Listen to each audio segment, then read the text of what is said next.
মুসলিমদের অধঃপতনের, মুসলিমদের আজকে অধঃপতনের যতগুলি কারণ আছে তার মধ্যে অন্যতম একটা কারণ, আপনি লাখো পরিবারের মধ্যে একটা পরিবার খুঁজে পাবেন কিনা আমার অনেক আফসোস হয় যে বাবা ছেলে আর মা মেয়ে একসাথে বসে সিরাতের চর্চা করেছে, সিরাত রসুল সম্পর্কে জ্ঞান অর্জন করেছে।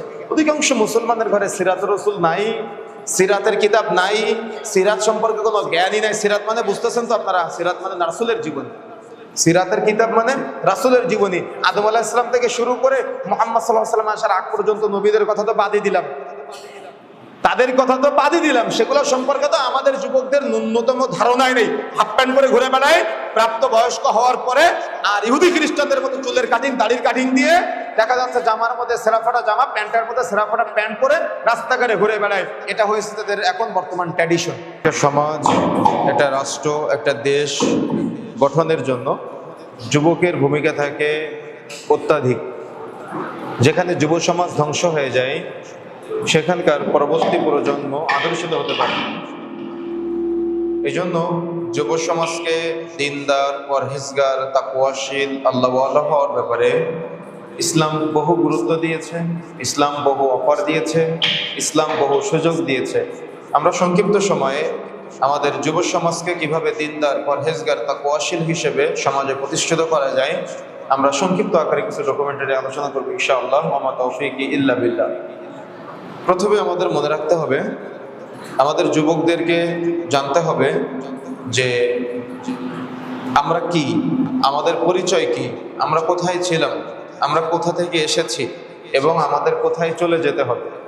এই সংক্ষিপ্ত একটা সফর সম্পর্কে প্রত্যেক যুবক যুবতী, ছোট বড়, ধনী গরিব, যদি সবার মাঝে একটা ধারণা থাকে তাহলে সে সমাজ পরিবর্তন সম্ভব ইনশাআল্লাহ।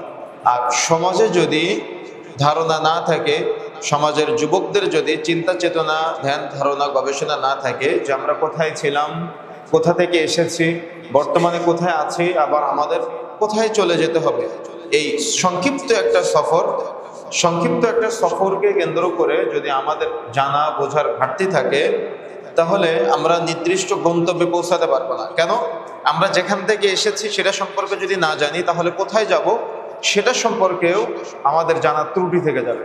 এবং কোথায় আছি এই জগৎ সম্পর্কে যদি আমাদের জ্ঞান না থাকে তাহলে আমরা যে গন্তব্যে পৌঁছাতে চাই সেই গন্তব্যে পৌঁছাতে গিয়ে আমরা নির্দিষ্ট গন্তব্য খুঁজে পাবো না। যেমন আপনি রাস্তা দিয়ে যাচ্ছেন কিন্তু সেই রাস্তাটা কোথায় গিয়েছে, সে রাস্তার শেষ ঠিকানা কোথায় যদি আপনি না জানেন তাহলে সেই রাস্তা দিয়ে আপনি কি আপনার নির্দিষ্ট গন্তব্যে পৌঁছতে পারবেন? কখনো গন্তব্যে পৌঁছতে পারবেন না। এই জন্য প্রত্যেক মুসলিমের উচিত, প্রত্যেক মুমিনের উচিত তার গন্তব্য সম্পর্কে জানা, প্রত্যেক মুমিনের উচিত তার এই সংক্ষিপ্ত সফর সম্পর্কে জানা। যদি জানতে পারে তাহলে দুনিয়াতে সে তৃপ্তি সহকারে বেঁচে থাকতে পারবে, আর যদি জানতে না পারে তাহলে তার দুনিয়ার জীবন হতাশায় পরিপূর্ণ হবে, আর আখিরাত তো তার জন্য জাহান্নাম অবধারিত হয়ে আছে। এই জন্য প্রথমে যদি আমাদের যুবক ভাইদেরকে আমি একটু স্মরণ করিয়ে দেই যে আল্লাহ সুবহানাহু ওয়া তাআলা আমাদের সৃষ্টি করেছেন কোথা থেকে, বলেন তো? কোথা থেকে? কোথা থেকে সৃষ্টি করেছেন? আসমান থেকে। আদম আলাইহিস সালামকে সৃষ্টি করেছিলেন কোথায়? আসমানে। আসমানি মানুষ দুনিয়াতে এসে কিভাবে চলাফেরা করবে এজন্য সে আল্লাহ সুবহানাহু ওয়া তাআলা আসমানি গাইডলাইন পাঠিয়েছেন আসমানি মানুষের জন্য। কথা কি বুঝতে পেরেছেন?